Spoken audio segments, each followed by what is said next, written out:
ബംഗാളികളെ ആശ്രയിച്ചായിരുന്നു നമ്മുടെ ഇവിടുത്തെ ബംഗാളികളും ബീഹാറികളും. ഒരു മാസം കഴിഞ്ഞ് മടങ്ങിയെത്തുമെന്നും പറഞ്ഞാണ് പോയത്. പക്ഷേ ഇപ്പോൾ പലരും ഇപ്പോൾ 3 മാസമായിട്ട് വരാത്തവരൊക്കെ ഉണ്ട്. മടങ്ങിയെത്താൻ വേണ്ടി കോൺട്രാക്ടർമാർ വിളിക്കുമ്പോൾ ട്രെയിൻ ടിക്കറ്റും ഫ്ലൈറ്റ് ടിക്കറ്റും ഒക്കെ ആവശ്യപ്പെടുന്നു എന്ന് പറയുന്നു. യെസ്, ഒരു ഫ്ലൈറ്റ് ടിക്കറ്റ് കൊടുത്താൽ വരാം. വലിയ പ്രതിസന്ധി. ഇത് എവിടെ ചെന്ന് തീരും എന്നുള്ളതിന് ഒരു ഐഡിയ ഇല്ല. വോട്ട് ചെയ്യാനായി നാട്ടിലേക്ക് പോയ അതിഥി തൊഴിലാളികൾ തിരികെ എത്താതായതോടുകൂടി വലിയ പ്രതിസന്ധിയിലാണ് നിർമ്മാണ മേഖല. ഏറ്റെടുത്ത പല ജോലികളും തീർത്തു കൊടുക്കാൻ പറ്റാത്ത അവസ്ഥയിലൂടെയാണ് കോൺട്രാക്ടർമാർ കടന്നു പോകുന്നത്. ഇപ്പോൾ ലെൻസ് ഫെഡിൻ്റെ കോട്ടയം ജില്ലാ പ്രസിഡന്റായിട്ടുള്ള ജനീവ് നമുക്കൊപ്പം ചേരുകയാണ്. വലിയൊരു പ്രതിസന്ധിയാണ് നിങ്ങളുടെ ഈ കോൺട്രാക്ടർമാർ നേരിടുന്നത് അല്ലേ? തീർച്ചയായിട്ടും വളരെ പ്രതിസന്ധിയാണ്. കാരണം അവർ പോയിട്ട് ഇപ്പോൾ ഏകദേശം ഒരു 3 മാസമൊക്കെ ആയിട്ട് പോയവരുണ്ട്. അപ്പോൾ അവരിങ്ങോട്ട് തിരിച്ച് വരുന്നില്ല. അപ്പോൾ SIR നമ്മുടെ ഇലക്ഷന് ഇപ്പോൾ പിന്നെ എനിക്ക് തോന്നുന്നു പുതിയ ഭരണം വന്നതോടുകൂടി അവിടെ കൂടുതൽ കൺസ്ട്രക്ഷൻ നന്നായിട്ട് നടക്കുമെന്നുള്ളൊരു പ്രതീക്ഷയോട് കൂടി ചിലപ്പോൾ അവർ വരാതിരിക്കുന്നതുമാകാം. അങ്ങനെ ഒരു ബേസ് ചെയ്തായിരിക്കാം വരാതിരിക്കുന്നത്. നമ്മുടെ ഈ നിർമ്മാണ മേഖല മുഴുവൻ സ്തംഭിച്ചിരിക്കുകയാണ് ഇപ്പം പണിക്കാരില്ലാത്തതുകൊണ്ട്. അവർ കൂടുതൽ കൂലി ചോദിക്കാനുള്ള ആണോ എന്നറിയില്ല. ഇപ്പം ഇതിൻ്റെ കൂടത്ത് തന്നെ നമ്മുടെ യുദ്ധം വന്നതോടുകൂടി റോ മെറ്റീരിയൽ എത്താത്തത് മൂലം ഒരു 15 മുതൽ 40% വരെ കൺസ്ട്രക്ഷൻ്റെ മെറ്റീരിയൽസിൻ്റെ കോസ്റ്റ് കൂടിയിരിക്കുകയാണ്. അപ്പോൾ ആ കോസ്റ്റ് കൂടിയതൊക്കെ ഇവിടുത്തെ ചെറുകിട കോൺട്രാക്ടർമാർക്ക് വളരെ ബുദ്ധിമുട്ടുണ്ടാക്കിയിട്ടുണ്ട്. നമ്മുടെ തൊഴിലാളികൾ പകുതിയിലധികവും ഈ അതിഥി തൊഴിലാളികളായിരുന്നു. 90% അതിഥി തൊഴിലാളികളാണ്. നമ്മുടെ നാട്ടിലുള്ളവർ ഇപ്പം ഈ പണിക്ക് പോകുന്ന ആൾക്കാർ കുറവാണ്. പിന്നെ നമ്മുടെ പുതിയ തലമുറയെല്ലാം പുതിയ ജോലിയിലേക്ക് വിദ്യാഭ്യാസം കൊണ്ട് പുതിയ ജോലിയിലേക്കൊക്കെ മാറുന്നൊരവസ്ഥയാണ്. അപ്പോൾ തൊഴിലാളികൾ കിട്ടണമെങ്കിൽ ഇപ്പം ബംഗാളികളെ പറ്റുള്ളൂ. നേരത്തെ ഇതുപോലെ തമിഴ്നാട്ടുകാരായിരുന്നു. അവരവിടുത്തെ വികസന പ്രവർത്തനങ്ങളൊക്കെ വന്നതോടുകൂടി അവരിപ്പോൾ അവരുടെ നാട്ടിൽ തന്നെ അവർക്ക് തൊഴിൽ ഉണ്ട്. അതുകൊണ്ട് ഇപ്പം ബംഗാളികളെ ആശ്രയിച്ചായിരുന്നു നമ്മുടെ ഇവിടുത്തെ ബംഗാളികളും ബീഹാറികളും. ഇവരിവിടുന്ന് പോയപ്പം ഇലക്ഷന് ശേഷം മടങ്ങി വരും എന്ന് പറഞ്ഞാണ് പോയത്. ഉടനെ വരും. അവർ ഒരു മാസം കഴിഞ്ഞ് മടങ്ങിയെത്തുമെന്നും പറഞ്ഞാണ് പോയത്. പക്ഷേ ഇപ്പോൾ പലരും ഇപ്പോൾ 3 മാസമായിട്ട് വരാത്തവരൊക്കെ ഉണ്ട്. അപ്പം ഇങ്ങനെ വരാത്തവരെന്ന് വെച്ചാൽ ഇപ്പോൾ നമ്മൾ ഏറ്റെടുത്ത പണികൾ തീർക്കാൻ വേണ്ടി ഇപ്പോൾ ഇവർക്ക് ഒരു 1200 1000 റേഞ്ചിലൊക്കെ കൂലി കൊടുത്തുകൊണ്ടിരുന്നത് അവിടെ പണി തീർക്കാൻ വേണ്ടി നമ്മളിപ്പം പുറത്തുനിന്ന് ആളെ വിളിച്ചാൽ കരിഞ്ചന്തയെന്ന് പറയില്ല, അതുപോലെ തന്നെ 1500 1350 റേറ്റ് കൊടുത്താണ് ഇപ്പോൾ പണിയിരിക്കുന്നത്. ഒരു മേസ്തിരിക്ക് എത്ര രൂപയാണ് സാധാരണ? നേരത്തെ ഇവർക്ക് ഒരു 1000 1200 ആയിരുന്നു മേസ്തിരിക്ക് നേരത്തെ കൊടുത്തുകൊണ്ടിരുന്ന റേറ്റ്. നമ്മുടെ നാട്ടിലത് 1300 1500 റേറ്റ് ആയിരുന്നു. ഇപ്പം നമ്മുടെ നാട്ടിലെ തൊഴിലാളികളുടെ അതേ റേറ്റിലേക്ക് അവരും ഇപ്പം എത്തിക്കുമെന്നാണ് തോന്നുന്നത്. എൻ്റെ സംഘടനയെ സംബന്ധിച്ച് നേരത്തെ കരാർ ഏറ്റെടുത്ത് വർക്ക് ചെയ്തിട്ടുള്ളവർക്കെല്ലാം ഇപ്പോൾ ഒരു 2250 വർക്ക് എടുക്കുന്നവർക്ക് 3000 രൂപയ്ക്ക് തീർത്തു കൊടുക്കാൻ പറ്റുന്ന ഒരു അവസ്ഥയിലേക്ക് മാറിപ്പോയിരിക്കുകയാണ്. അപ്പം സർക്കാർ ഇത് ചെയ്യേണ്ടതിനൊരു പ്രതിവിധി എന്നുള്ളത് നമ്മുടെ നിർമ്മാണ മേഖലയെ വ്യവസായമായി പ്രഖ്യാപിക്കുക.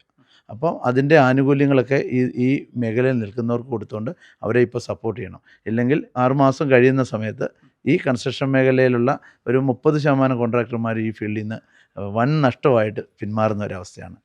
ഈ ആൾക്കാരുണ്ടെങ്കിൽ മാത്രമേ ഉള്ളൂ നമ്മുടെ ചെറുനാട്. നമുക്കൊക്കെ അറിയാം, ഇപ്പം നമ്മുടെ ഇവിടുത്തെ നാട്ടിലെ എല്ലാവരും ഈ മാളുകളിലൊക്കെ പോയി സാധനങ്ങൾ മേടിക്കുന്ന ഒരവസ്ഥയാണ്. പക്ഷേ നമ്മുടെ ചെറുകിട നാട്ടിലുള്ള ചെറിയ കടകളിൽ നിന്നൊക്കെ ഏറ്റവും കൂടുതൽ പർച്ചേസ് ചെയ്യുന്നത് ഈ നാട്ടിലെ തൊഴിലാളികളാണ്. അപ്പോൾ അവരില്ലാതാകുന്നതോടുകൂടി നമ്മുടെ നാട്ടിലെ ചെറുകിട കച്ചവടക്കാരുടെ ബിസിനസ് പോലും പുറകോട്ട് പോകുന്ന ഒരവസ്ഥയാണ്. ഈ പല തൊഴിലാളികളും തിരികെ മടങ്ങിയെത്താൻ വേണ്ടി കോൺട്രാക്ടർമാർ വിളിക്കുമ്പോൾ ട്രെയിൻ ടിക്കറ്റും ഫ്ലൈറ്റ് ടിക്കറ്റും ഒക്കെ ആവശ്യപ്പെടുന്നു എന്ന് പറയുന്നു. യെസ്, ട്രെയിൻ ടിക്കറ്റ് ആണെങ്കിൽ പോലും ട്രെയിൻ ടിക്കറ്റ് കൊടുക്കാൻ തയ്യാറാണ്. പക്ഷേ ട്രെയിൻ ടിക്കറ്റ് ഇല്ല. അവർ ടിക്കറ്റ് കൊടുത്താൽ വരാം. അപ്പോൾ ഇത് എങ്ങനെ ഈ നാടിനെ ഇതുപോലെ നമുക്ക് ഈ പ്രതിസന്ധി ഒന്നും തരണം ചെയ്യാൻ പറ്റുമെന്നുള്ളതാണ് ഇനി വരുന്ന സർക്കാരുകളൊക്കെ ചിന്തിക്കേണ്ടത്. വലിയ പ്രതിസന്ധിയാണ്. ഏറ്റെടുത്ത പല വർക്കുകളും പറഞ്ഞ സമയത്ത് തീർത്തു കൊടുക്കാൻ പറ്റാത്തൊരവസ്ഥയിലൂടെ പോകുന്നു. അപ്പോൾ ഈ കെട്ടിട ഉടമകളും അല്ലെങ്കിൽ വീട്ടുകാരുമായി കോൺട്രാക്ടർമാർ തർക്കങ്ങൾ ഉണ്ടാകുന്നൊരു അവസ്ഥയിലേക്ക് കാര്യങ്ങൾ പോകണമല്ലേ? തീർച്ചയായിട്ടും. കാരണം ഇപ്പോൾ ഈ മേടം എന്നൊക്കെ പറയുന്ന ഒത്തിരി വർക്ക് തീർത്തു കൊടുക്കേണ്ട സമയങ്ങളാണ്. അപ്പോൾ ഒരു 3 മാസം മുമ്പ് പോയവരൊക്കെ അവരുടെ അത്രയും പേരുടെ എണ്ണം കുറയുന്നുണ്ട്. ഇവർക്ക് ഈ വർക്ക് തീർത്തു കൊടുക്കാൻ പറ്റില്ല. അപ്പം ഈ ഓണർ ഇപ്പോൾ ഈ റേറ്റ് കൂടുമ്പോൾ സാധാരണ ഓണറൊക്കെ സപ്പോർട്ട് ചെയ്യേണ്ടതാണ്. പക്ഷേ ഇവരൊക്കെ ഒരു എഗ്രിമെൻറ്റ് വെച്ച് കഴിയുമ്പോഴത്തേന് ഇതിൽ കൂടുതലുള്ള തുകയൊന്നും ഓണർ കൊടുക്കാൻ ചാൻസ് ഇല്ല. അപ്പോൾ വർക്കുകളെല്ലാം പിന്നോട്ട് നിൽക്കുക. പണി തീരാത്തതുകൊണ്ട് അവർക്കും നഷ്ടമുണ്ടാവും. ഏറ്റെടുത്ത വർക്ക് തീരാത്തതുകൊണ്ട് ഓണർക്കും ഒത്തിരി ബുദ്ധിമുട്ടുകളും നഷ്ടങ്ങളും ഉണ്ട്. അതുപോലെ തന്നെ കോൺട്രാക്ടർമാർക്കും ഉണ്ട്. ഈ ഒരു പ്രതിസന്ധി താൽക്കാലികമായെങ്കിലും പരിഹരിക്കുന്നതിന് നമ്മുടെ മലയാളി തൊഴിലാളികളെ ഉപയോഗിച്ചുകൂടെ? മലയാളി തൊഴിലാളികൾ എനിക്ക് തോന്നുന്നു ഇപ്പം പണ്ടൊക്കെ തൊഴിൽ പോയിക്കൊണ്ടിരുന്നവരൊക്കെ പോലും ഇപ്പോഴത്തെ ജീവിത സാഹചര്യം അവർക്കൊന്ന് ഉയർന്നിട്ടുണ്ട്. അവരുടെ മക്കളെ എല്ലാം വേറൊരു മേഖലയിലാണ് ഇപ്പം. അവർ ഒരിക്കലും ഈ പണിയിലേക്ക് വരാൻ അവരുടെ മക്കളെ അവർ തയ്യാറെടുക്കുന്നില്ല. അവരെല്ലാം പഠിപ്പിച്ച് അടുത്ത സ്റ്റേജിലേക്ക് എത്തിച്ച് അവരുടെ വരുമാനം കൊണ്ട് ജീവിക്കുന്ന ഒരു ആൾക്കാരാണ് ഇപ്പോൾ കൂടുതലും. പിന്നെ ഉള്ളവരാണെങ്കിൽ പോലും പണിക്ക് വരാത്തൊരവസ്ഥ. ഒരു പണി സ്ഥിരമായിട്ട് വരുന്നവർ ഇല്ല. ഒരു 6 ദിവസം പണിയുണ്ടെങ്കിൽ ഒരു 3 ദിവസമൊക്കെ പണിക്കെത്തുള്ളൂ. അതാണ് ഇപ്പോഴത്തെ ഒരു അവസ്ഥ. എന്താണെങ്കിലും വലിയ പ്രതിസന്ധി തന്നെയാണ് നിർമ്മാണ മേഖല നേരിടുന്നത്.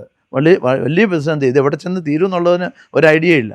അപ്പം ഇപ്പം നമ്മളിപ്പോൾ 2200 250 ഒരു വീടിന് ചിലവായിക്കൊണ്ടിരുന്നിടത്ത് ഇനി ഇത് വെച്ചിട്ട് നമുക്കൊരു 3000 രൂപയെ കുറച്ച് ചെയ്യാൻ പറ്റാത്തൊരവസ്ഥയാണ്. അപ്പോൾ അത് അത്രയും ഇപ്പോൾ 750 രൂപ ഓണറിനാണ് സ്ക്വയർ ഫീറ്റിന് ചിലവ് വരുന്നത്. ഇപ്പോൾ 2000 സ്ക്വയർ ഫീറ്റ് വരുമ്പോഴത്തേക്കിന് 15 ലക്ഷം രൂപ കൂടുതൽ വരും ഒരു വീട് പണിയുന്ന ആൾക്കാർക്ക്.